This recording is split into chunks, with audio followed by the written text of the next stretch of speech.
It's hard sometimes to sell your worth. Before the workshop, I hid behind my flowers. I undersold the dramatic effect that they could have.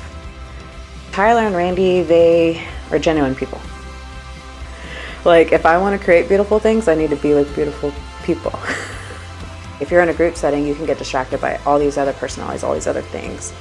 One-on-one, there's nothing else.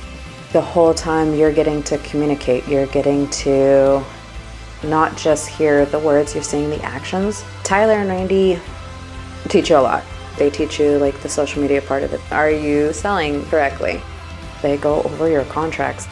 They went over my brand guide. I mean, literally, like everything's hit. They don't miss a beat.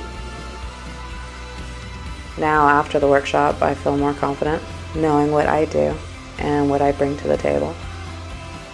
Don't undersell yourself. What we do, not everybody can do. I want to align with people who are like-minded creatively, and they were it.